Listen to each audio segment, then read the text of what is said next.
All right, Rob, if you will lead us in the third step prayer, please, sir. Leo, it would be my honor. Hi, everybody. Great to have everybody here. I'm Rob K, recovered alcoholic, and on page 63 of your big book, if you want to follow along. God, I offer myself to thee, to build with me and do with me as thou wilt. Relieve me of the bondage of self, that I may better do thy will. Take away my difficulties, that victory over them may bear witness to those I would help with thy power, thy love, and thy way of life. May I do thy will always. Always. All right. I was looking, we're going to go ahead and just start right where we left off. Instead of backing up a paragraph there, we're going to go ahead and start on page 24 there near the top on the italicized words of that paragraph. The fact is, So it must be important if it's italicized, right? must be very important. And this Page is a very 24, good, everybody. a very good paragraph. The fact is that most alcoholics, for reasons yet obscure, have lost the power of choice in drink. Our so-called willpower becomes practically non-existent. We are unable at certain times to bring into our consciousness with sufficient force the memory of the suffering and humiliation of even a week or a month ago. We are without defense against the first drink. And of course, they're talking mostly here about the malady, but the idea here is that this loss of power of choice. It is a dark and very anxious and frustrating kind of place to be in, and that is one of those areas that when you get to the point of being a real alcoholic and you're barreling down that path of drinking constantly without any reason, without any control whatsoever, you've gotten yourself into a pickle and are in real trouble. Again, I go back, this is just one of those really dark and frustrating places. It's maddening at this point when you've lost the power of choice. You find yourself drinking and you didn't want to. You just wanted to either control your drinking, and which is you're not enjoying it, and if you're enjoying your drinking, you're not controlling it, kind of thing. But bottom line is that you don't remember the things that happened in the past, and even if you did, you rationalize them. You figure out a way to say, it wasn't that bad, or it's not going to happen this time, or so what. You just kind of throw your hands up and just say, so what, and I'm going to just get good and drunk. Rob? Yeah, and I want to emphasize the point here that Bill makes, and it's that we aren't able at certain times. There are times where we can say, no, we don't want to drink, but there's that suddenly, that the idea that putting an ounce of whiskey in the milk becomes a sane idea, or what we think is a sane idea. So there are times where we can say no to that drink, but then there are other times where we are without defense against that first drink. And the melody's job, as my friend Professor Art always says, the melody's job is to get us to take that first drink. Once we take that first drink, then the allergy kicks in and we're off to the races. We cannot control the amount we take. Okay, middle of page 24, everybody. The almost certain consequences that follow taking even a glass of beer do not crowd into the mind to deter us. If these thoughts occur, they are hazy and readily supplanted with the old threadbare idea that this time we shall handle ourselves like other people. There is a complete failure of the kind of defense that keeps one from putting his hand on a hot stove. Yeah, and it's that lying to yourself and really lying to others. The certain consequences that follow taking even a glass of beer. I know that the consequences started for me even taking the first sip of a drink. It was this anxiety, this dread, this place that I was going to. I knew that things weren't going to go well, and I, people that were around me, as soon as I grabbed a drink, I hadn't even taken the first drink, and the anxiety in the room just went right up because everybody was just cringing as to what Leo was going to be and do, and how quick it was going to happen, etc. Um, and all of that, that didn't deter me. It didn't deter me at all. The idea here too is that we're going to be able to handle ourselves like other people. That obsession we talked about, that we're going to be able to control our drinking like a normal drinker, and just drink a couple of drinks and be done with it, is quickly thrown out the window. And there is this really is true, and I underlined this and highlighted it, that there's a complete failure of the kind of defense that keeps one from putting his hand on a hot stove. And you think to yourself, well, there's no way I'm going to put my hand on a hot stove. But I'm here to tell you that idea is so true with regard to not being able to stop taking a drink. It's the same thing as not being able to not be put your hand on a hot stove. Rob? Yeah, we put our hand on a hot stove once, we never do it again. Not so with the idea of alcohol. We keep trying, thinking that next time it's going to be different. This time it's going to be different. And what happens? Same old, same old.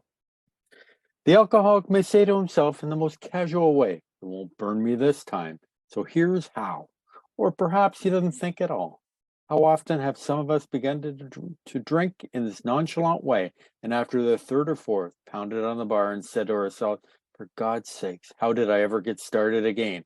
Only to have that thought supplanted by, "Well, I'll stop with the sixth drink," or "What's the use anyhow?" Yeah, you kind of give up. I mean, you've basically, you've tried, you've put yourself into a situation where you're saying you're not going to drink. The next thing you know, you're drinking. You don't even realize it by the time you've gotten to your third or fourth drink, and now you're pounding the table saying, "How did I get here?" And there is this reasoning again, this rationalization, this kind of process you go through, and it's like, well, I've already made the mistake. I might as well make it even bigger, and who cares? I know. There was a time when we had a curfew at home, and if you were late, you got grounded, for a period of time. Well, one of my brothers decided that he was already going to miss curfew, so he was already in trouble, so he might as well just stay out as long as he wanted. Well, that kind of changed the whole idea of being in trouble. So at that point, my father decided that it was by the minute. So for every minute that we were late was a day ground. So if we decided we were going to get, good and late and stay out for an hour or more, well, it could be a long time before we ever got to do anything again. So the idea here is that, you've already gotten to the point that you're on your third or fourth drink. You might as well just go ahead and drink, the fifth or sixth drink or more. But the consequences have already started. They're already surrounding you. They're already celebrating the fact that you've created them, and people around you are anxious, and it's just no fun. It's no fun at all. Rob? Yep. When this sort of thinking is fully established in an individual with alcoholic tendencies, he has probably placed himself beyond human aid, and unless locked up, may die or go permanently insane. These stark and ugly facts have been confirmed by legions of alcoholics throughout history, but for the grace of God, have been thousands more convincing demonstrations. So many want to stop, but cannot. So many want to stop, but can't. Just remember that it has you. You don't have it. Okay, it's got you by the throat, and it is not a fun place to be. And getting this to this point where you have fully established in an individual this sort of thinking, you really are beyond human aid. Nothing that you can do, your own self-control, your own self-will is nowhere near enough to get you out of harm's way here. And that is so true. You've got to find something bigger than yourself. Rob? Now let's start getting some positivity in this meeting. Yeah. There is a solution. Almost none of us like the self-searching, the leveling of our pride, the confession of shortcomings, which a process requires for its successful consummation. But we saw that it really worked in others, and we had come to believe in the hopelessness and futility of life as we had been living it. When therefore we were approached by those in whom the problem had been solved, there was nothing left for us but to pick up the spiritual kit of spiritual, I'm sorry, not for us, but to pick up the simple kit of spiritual tools laid at our feet. We have found much of heaven, and we have been rocketed into a fourth dimension of existence of which we had not even dreamed. Not at all. And yes, there is a solution. And we talk a little bit here with regard to steps 4, 5, and 6. There's the self-searching, the leveling of our pride, and the confession of shortcomings with the process requires for its successful consummation. It had really worked in others, and that's what's so true about getting new people that are alcoholics in and around us that have been able to solve the drink problem. And I think what you're going to find is that this jovialness, this upbeatness, this success, the idea that we've been able to beat it and to do it for a great amount of time, and everything is very, very enticing to somebody that's new. And so we've got the tools. It's in this book, and if we just basically get these tools and give it to somebody else that needs it, they have no choice but to actually pick up the simple kit and start their journey. Rob? Yeah, there are a couple of points I just want to bring out here. Now we're talking about a solution. Okay, before they've talked about the problem, we'll get into the solution, then we'll get into the course of action. Beautiful. When therefore we were approached, that means that the sick person, we approach them. We go out to help them. Why? Because it helps us also. But we have the answer.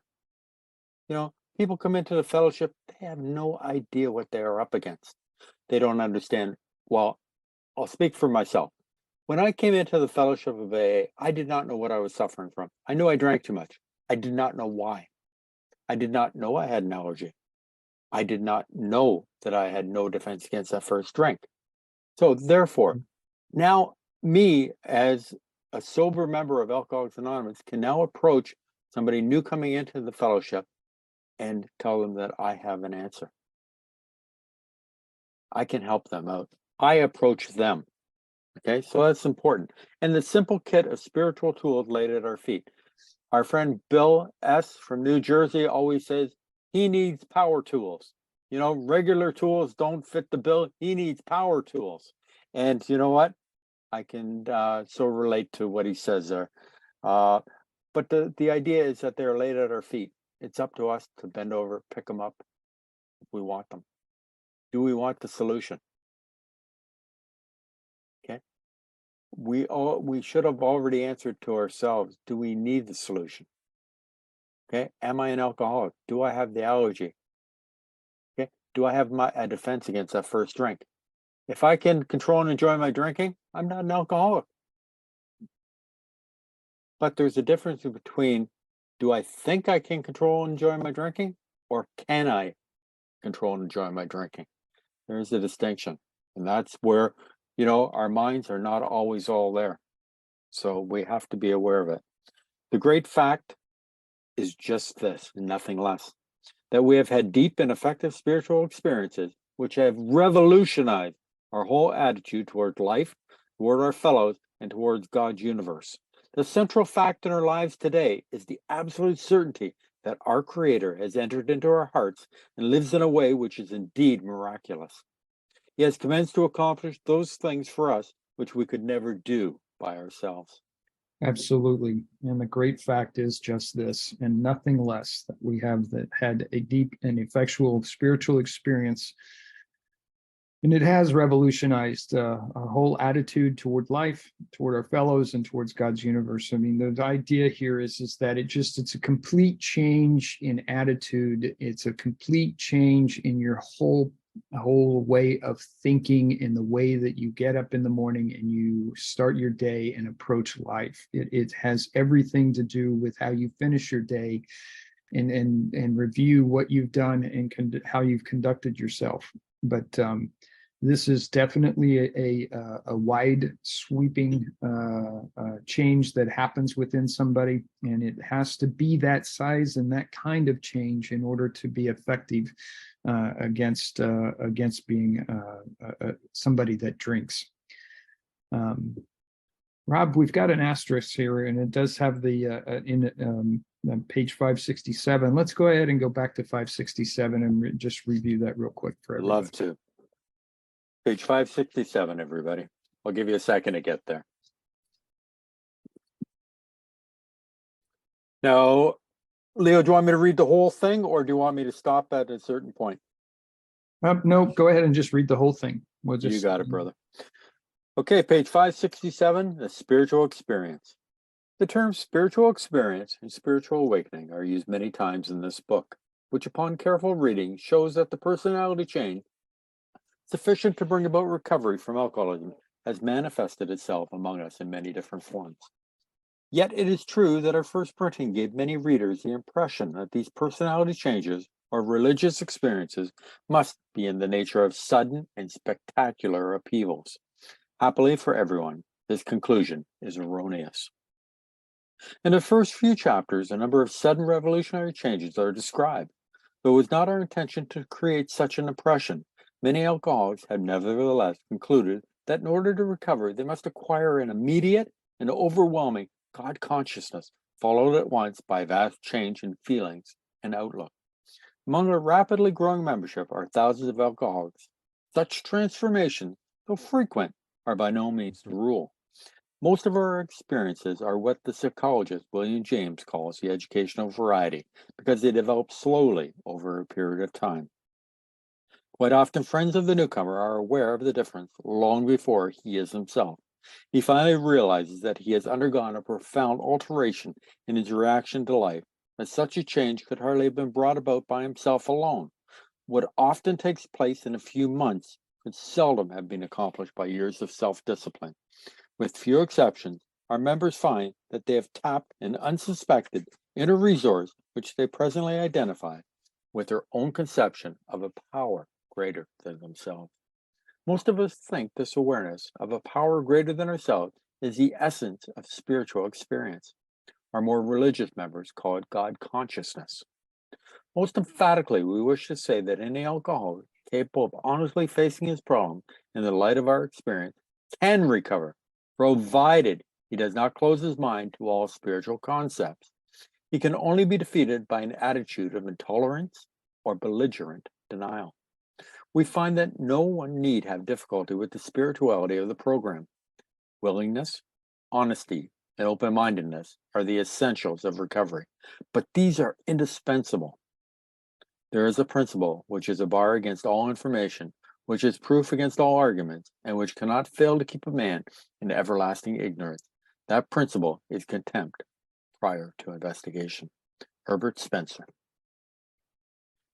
Thank you, Rob. So we have this spiritual experience or spiritual awakening that we talk about here, and it is a personality change that is sufficient to bring about recovery from alcoholism. And these personality changes or religious experiences have to, in the sudden and kind of spectacular upheaval is only one form, as they are describing. And this educational variety, it's kind of this idea that you warm to the idea that there's something greater than yourself, whether that be whatever you call it, either God or a higher power or something akin to that. It's really just kind of starting to warm up to the idea, to start to kind of touch on it and see how it feels, try it on, etc. And but there is that point when you finally realize that there has been a change. And for me, it was kind of at a point where I stopped struggling. I just kind of gave up, and I my shoulders dropped, and I just said, enough is enough. I can't fight this anymore. I'm done. And all of a sudden, there was this kind of just overwhelming kind of good feeling that came over me. And at that point, I knew that over a period of time, my willingness to even think about a higher power, my warming up to the idea, my testing the waters as I had gone along, and I was struggling at that point in time. When I finally stopped struggling, I realized that I had gone through what they are describing here as this kind of experience, educational variety, and not sure. Nobody really came to me and told me that there was a change in me, long before I realized it. I wasn't around a lot of people at the time because of the pandemic and everything. So anyway, so I do know that I didn't get there by myself. I can attest to the fact that it was members of the Keystone Group teaching me, guiding me, and helping me that got me to the point that I was able to finally get there.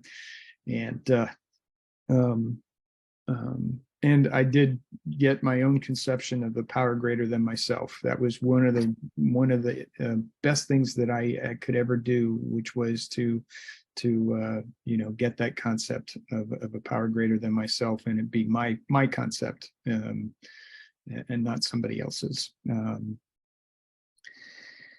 lastly, here you've got to be honest about facing your problem. And if you are honest about facing your problem, then you're well on your way, and you've got the elements available to you that you can recover. And in this willingness, this honesty, and this open-mindedness are essential to recovery. You've really got to be truly willing, blatantly honest, and completely 100% open minded in order to be able to do this. And it's really when I'm talking about honesty, I'm not talking about honesty to others, although that's important. It's really truly being deep down inside honest with yourself, and that is an important factor that you have to get and understand and truly believe in. And with that belief, then there becomes faith. Rob? Yeah, the spiritual experience, the whole idea is to have a change take place inside you. How do we get this change? Remember, Dr. Silkworth was looking at, he needed moral psychology. Moral psychology, the idea of that is to change too, change your personality. They talk about alcoholics are selfish and self-centered. Okay, so how do we change it? Dr. Carl Jung was looking for the same thing. Okay, with Roland Hazard, he needed to get him to change, and he thought that with spirituality, that they would be able to change. They would be able to change their way of thinking. Okay, to change our minds. Bill had a sudden and profound white light experience when he was in treatment. Now, was that caused by the belladonna, which is known as hallucinogenic, or was it a white light experience? Well, Dr. Silkworth said, you know what? Well, I don't know what has happened to you, Bill, but anything is better than the way you were.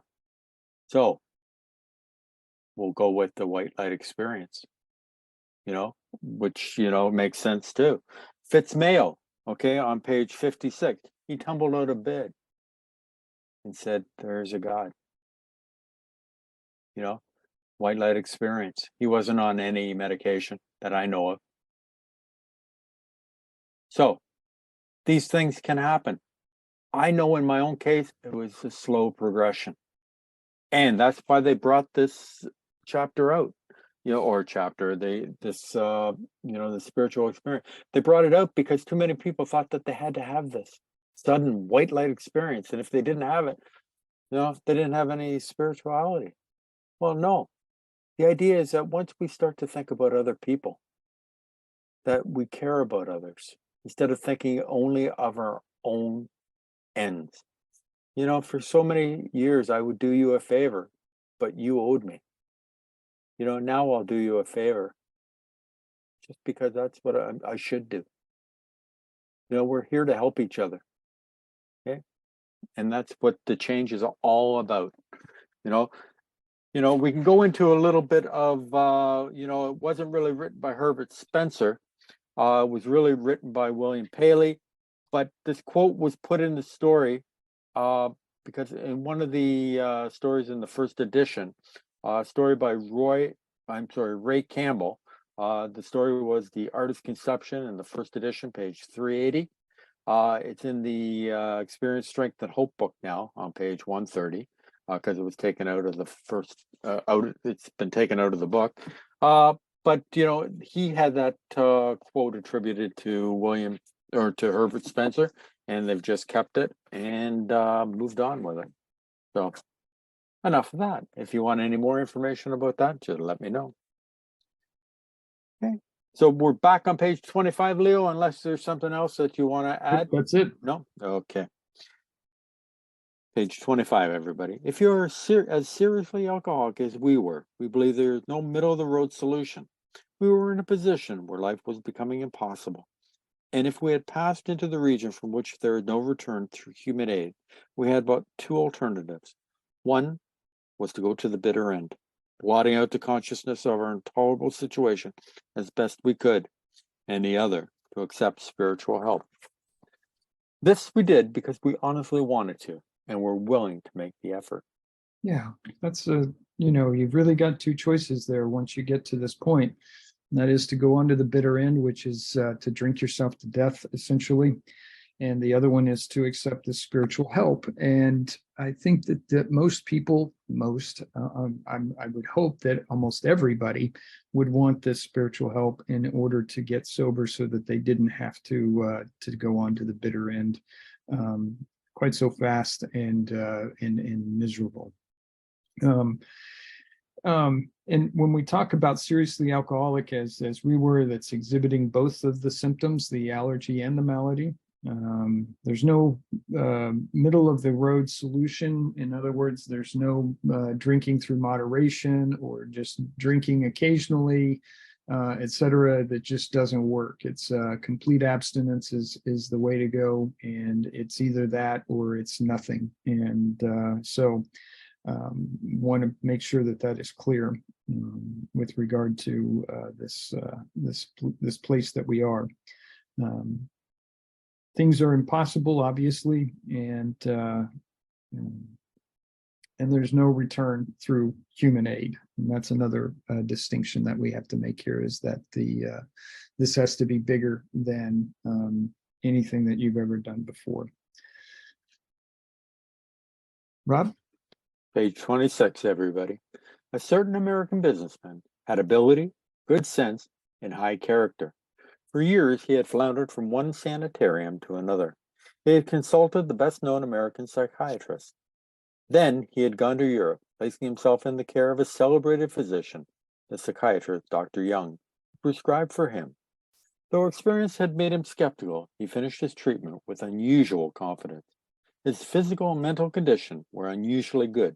Above all, he believed he had acquired such a profound knowledge of the inner workings of his mind and its hidden spring that relapse was unthinkable. Nevertheless, he was drunk in a short time. More baffling still, he could give himself no satisfactory explanation for his fall. Yeah. And we are, of course, talking about Roland Hazard. And he did have a lot of resources available to him, and that's why he traveled to Europe and worked with Dr. Young. And this is like anything. You get a little bit of self-knowledge, and all of a sudden all this confidence comes in, and you think you've got this licked, all to find out that you hadn't. And this whole idea here is that as he believed, he had acquired such a profound knowledge and inner workings of his mind and its hidden springs that a relapse was unthinkable. Never, ever fall for that. Okay. The fact is that you as a person and your own self-will, self-knowledge is not going to be enough to beat um, this disease. So just make sure that you remember that. And when you're talking to others and they start to get really excited that they've learned something, and I saw it in somebody very close to me that's also an alcoholic. He's sober now, and has been for quite some time, which is a great thing. But I know and remember in how excited he got that he'd finally started reading the book. He had learned a couple of things, and he was well on his way to being sober. And the fact is that he truly wasn't. He felt like that this knowledge was going to be enough, and it wasn't. Rob? Yeah, Roland Hazard from Rhode Island, comes from a wealthy family, very successful businessman, had a drinking problem. He was able to go see anybody that he wanted to go see. I heard Freud was too busy to see him, but in 1926, he went to see Dr. Jung. Okay, they make it sound in the book that it's very quick that he went to see Dr. Jung, but he saw Dr. Jung for many months in 1926. And then he went back, he continued to drink, and then he went back to Dr. Jung in 1931. And that is when he started to take up the idea of spiritual help, and he joined the Oxford group. Roland never joined AA per se, that we know of, but he was a part of the Oxford group. He was also CEO of Allied Chemical. And I put it in the chat, he was a Yale grad of 1903. Carl Jung thought that, here, I love how Bill brings stories into his writing, because it brings out the points that Bill's trying to make. Instead of him repeating it over and over again, you can put it in the story. Here, Roland thinks he's learned so much about his mind that, relapse was unthinkable. Self-knowledge would fix it this time. Bill had the same thing in his story, that, the first time he knew, and, he had it this time. The first time, self-knowledge. Second time Bill came out of treatment, fear sobered him up for a very short period of time. But it only works for a short period of time.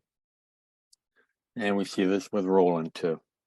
So he returned to the doctor, whom he admired, and asked him point blank why he could not recover. He wished above all things to regain self-control. He seemed quite rational and well balanced with respect to other problems, yet he had no trouble whatsoever over alcohol. Why was this? Yeah.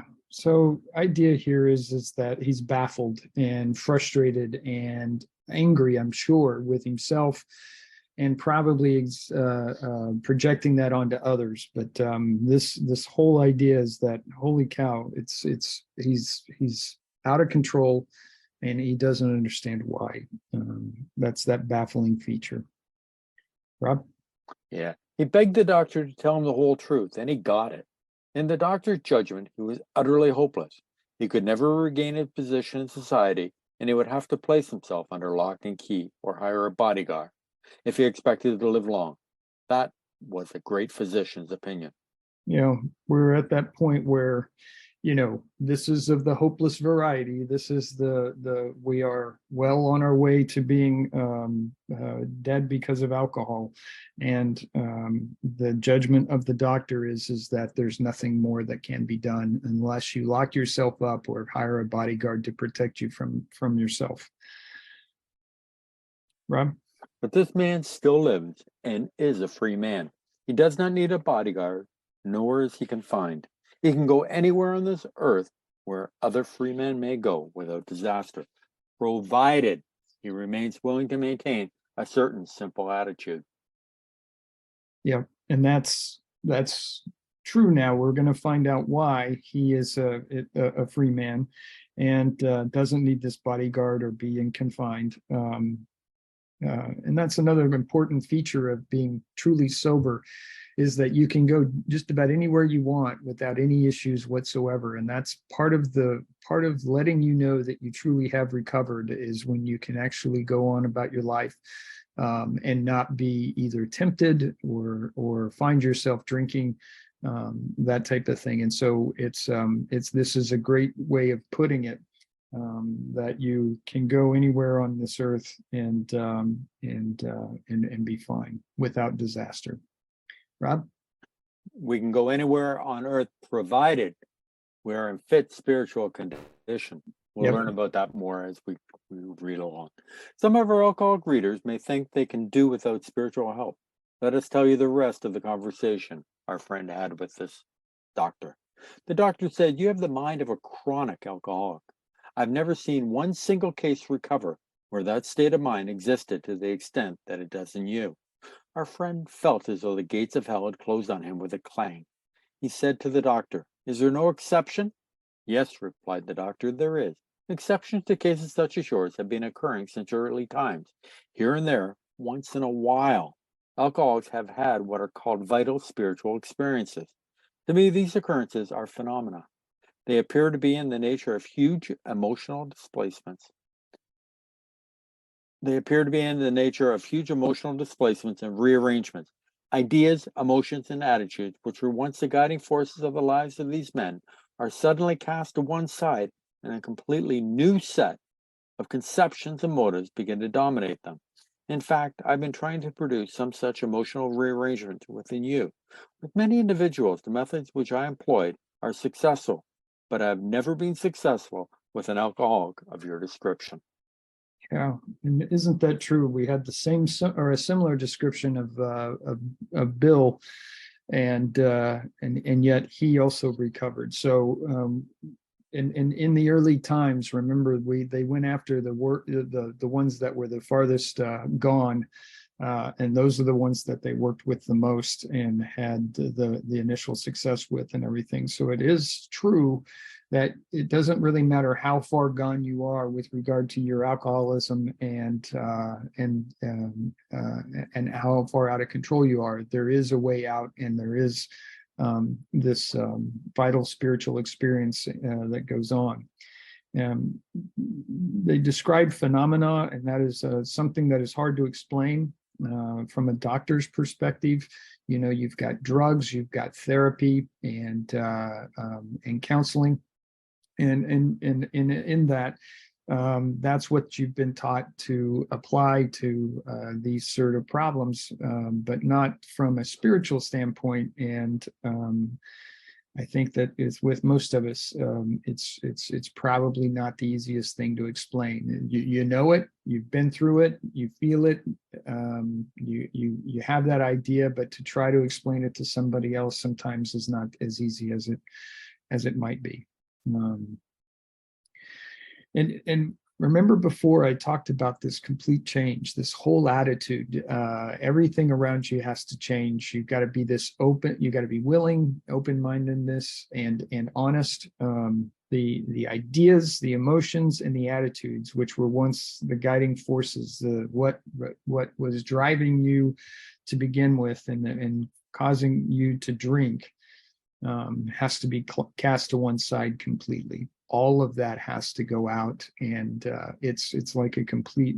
It's kind of like moving. You've got to move every bit of furniture and every stitch of clothing, etc., out of the house as you move to the next place.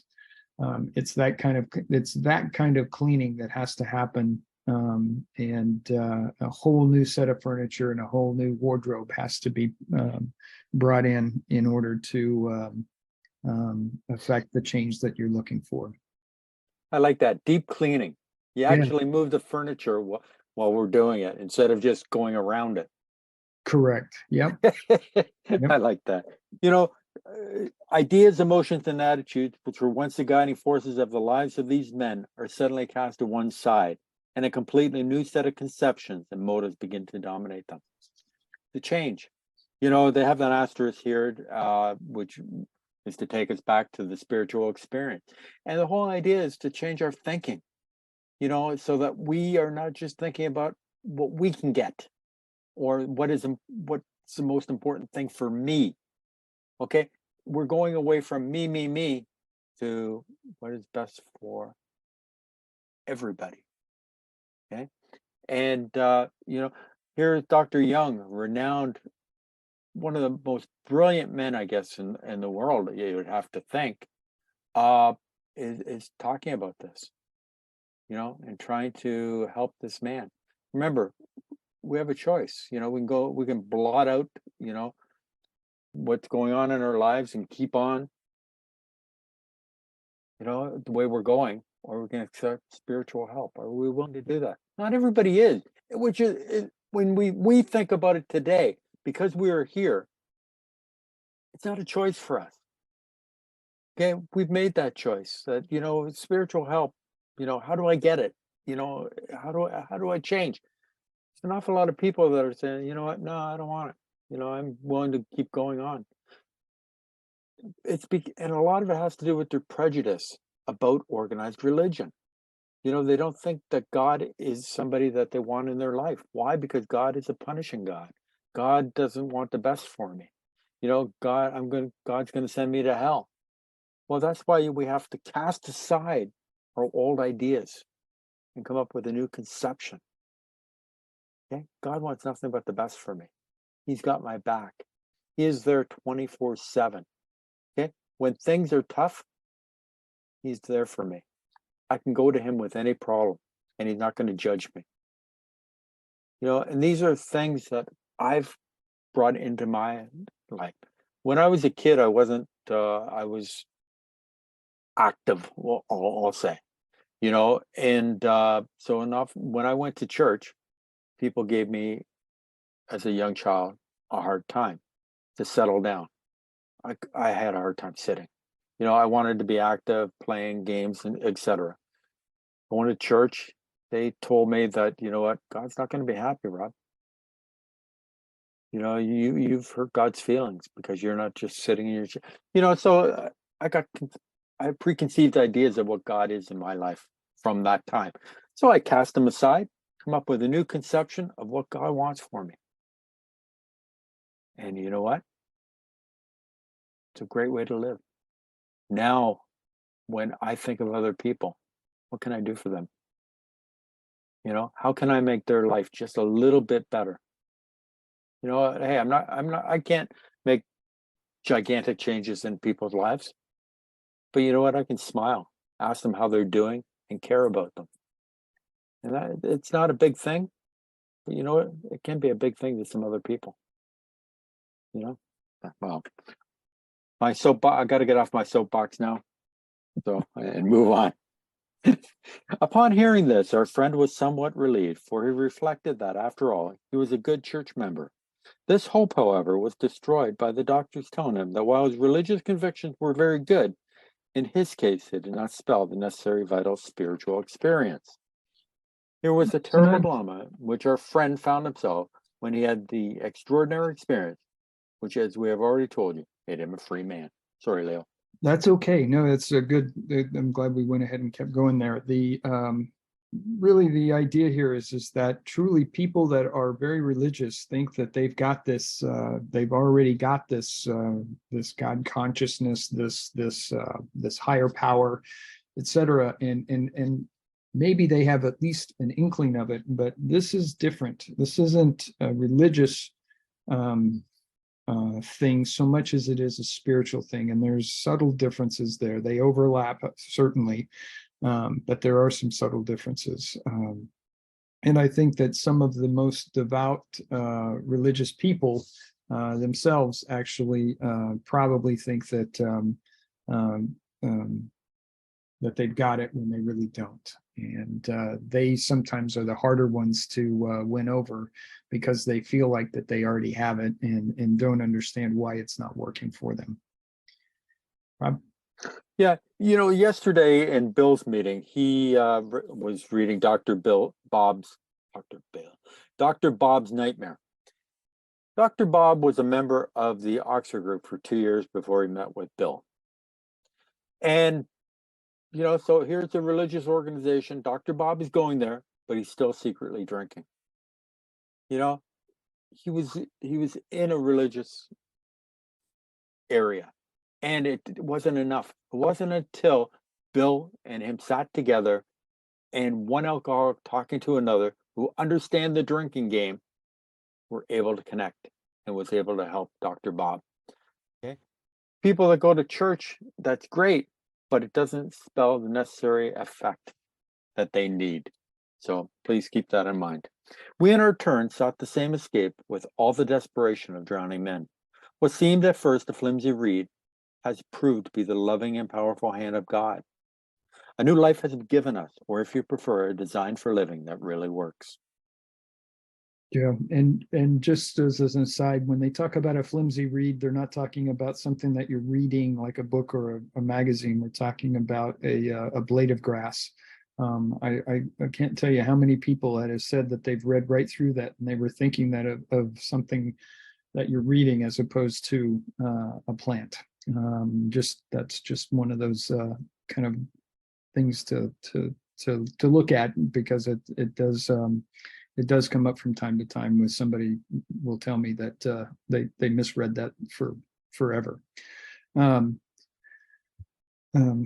This new life has been given us, or if you prefer, a design for living that really works. And I think that this is so true with regard to this whole spiritual experience and this complete cleaning of a house and moving in a completely different direction, living your life in a completely different way. Rob? The distinguished American psychologist William James, in his book Varieties of Religious Experience, indicates a multitude of ways in which men have discovered God. We have no desire to convince anyone that there is only one way by which faith can be acquired. If what we have learned and felt and seen means anything at all, it means that all of us, whatever our race, creed, or color, are the children of a living creator with whom we may form a relationship upon simple and understandable terms as soon as we are willing and honest enough to try. Those having religious affiliations will find here nothing disturbing to their beliefs or ceremony. There is no friction among us over such matters. Yeah, we're not trying to get in the way of anybody's religious beliefs. We're not trying to tell you that there is only one way that you can do this and that all other ways are wrong or are not existent. They're basically saying that there are multiple ways that you can discover God and your higher power, and I would say even so far as to graduate from being just religious. And I'm not saying that there's anything wrong with that or it's lesser, but you basically move into the realm of spiritualness, and that is where you're going to find your higher power and the kind of higher power that we're searching for in order to help us with our alcoholism. Rob? We think it no concern of ours what religious bodies our members identify themselves with as individuals. This should be an entirely personal affair, with each one decides for himself in the light of past association or his present choice. Not all of us join religious bodies, but most of us favor such memberships. In the following chapter, there appears an explanation of alcoholism as we understand it, then a chapter addressed to the agnostic. Many who once were in this class are now among our members. Surprisingly enough, we find such convictions no great obstacle to a spiritual experience. Right. And it's no concern of ours what religious bodies our members identify themselves with. And that's just a very important point to make. It really doesn't matter what your religion is. This is not, there is no specific one that's better or different than the others in the sense that that they are more important or anything like that. And that's important, and it's also very personal. It's private. It is something that is you. It's not me. It's not us. It's you. And you've got that comfort knowing that one, there's no religion that's persecuted, or there's no religion that's elevated above any other. There is no God or higher power that is a better higher power or God than what you have chosen. And it is a very personal and private affair. We are going to talk a lot more about agnostics, and there's others that we'll include in that, but the non-believers, and getting some ideas around starting to believe, and finding the spiritual experience that we've been talking about. Rob? Yeah. Further on, clear-cut directions are given showing how we recovered. These are followed by 42 personal experiences. Each individual in the personal stories describes in his own language and from his own point of view the way he established his relationship with God. These give a fair cross section of our membership and a clear cut idea of what has actually happened in their lives. We hope no one will consider these self revealing accounts in bad taste. Our hope is that many alcoholic men and women desperately in need will see these pages, and we believe that it is only by fully disclosing ourselves and our problems that they will be persuaded to say, yes, I am one of them too. I must have this thing. Yep. There's going to be clear-cut directions for sure. That's one of the things that's nice about this book, is that it leaves nothing to chance and it's not vague. Second, we are talking about the 42 personal experiences. We don't really go into those in too much detail other than Dr. Bob's nightmare, but they are great stories, and there's a lot of information in there of how people recovered. And it's nice to kind of have this kinship, if you will, because there's a few of them in there that you'll absolutely identify with to some extent, not completely, but at least to some extent. And you'll find yourself being able to say that somebody else has been there before me, somebody else has done the same thing I did, somebody had the same experience I have had. And from that, I think you're going to find that you're going to feel a lot more comfortable and a lot better about how you go through your recovery, etc. I think that, for newcomers, this is certainly something that they can do, and realize that there's a multitude of people out there that have been there, done that, and have had the similar experience, and I guess, in fact, probably bought the T-shirt as well. So, all right, Rob?